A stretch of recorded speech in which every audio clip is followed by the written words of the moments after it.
Now, the manager of Creggan Country Park is warning that young people taking boats out on reservoirs in Derry could lead to a tragedy. Jerry Quinn says he's received reports of young people cutting fences there on a regular basis and messing around with rowing boats without oars.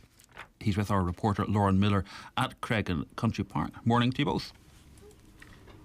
Good morning, Brian. I'm just here in the car park. Through the fence I can see the water in the reservoir is extremely calm here this morning.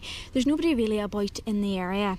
There are a number of colourful canoes I can see in the water, and there's some climbing apparatus as well. So over the past number of weeks, young people have been cutting holes, as you said, in the fences here at the park with power tools to gain access to the reservoirs, whether it's to go fishing or swimming.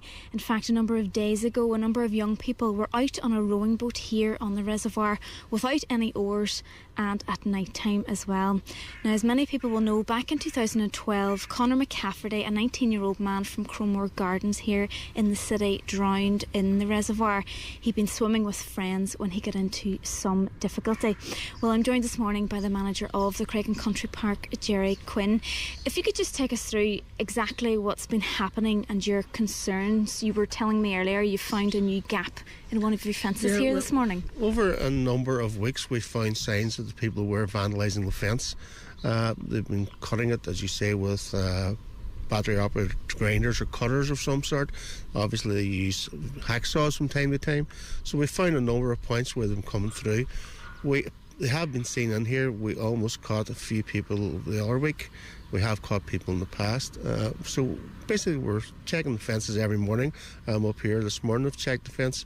We've repaired a hole yesterday, quite a large hole. And I found another hole which we have to repair now. The two reservoirs here are extremely deep and especially dangerous at night time. Yes, these people are coming in. Obviously at night time there's limited vision. Its mobility will be difficult. The reservoirs can be, where they're coming through, can be difficult to access anyway. But the water is deep, the water is cold at this time of year. It hasn't warmed up. At night time it's potentially life-threatening, I would think. It always seems to be that at this time of year people are trying to gain access to the reservoir, whether it's for swimming or fishing. Well, I suppose it's always this time of year I'm in the media asking people to try and help us nip this in the bud. But this has been going on for some weeks, if not months. And I suppose it's something that really never stops. What I'm hoping for really is, we always make these appeals to the community or to parents. I'm past asking parents to actually check what their children are doing. What I'm asking is the community to watch out for people who are coming here armed with burglar tools and fishing rods at night.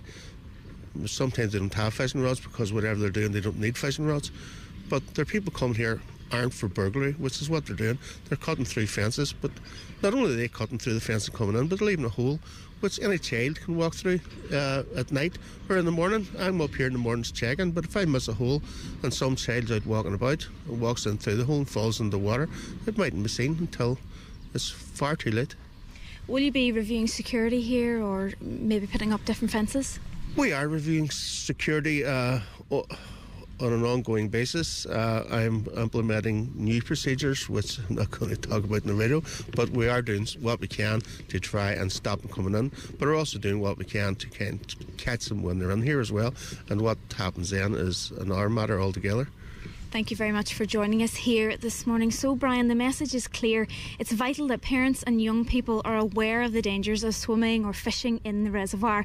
There has already been tragedy here at the site in recent years, and many want to prevent that happening again.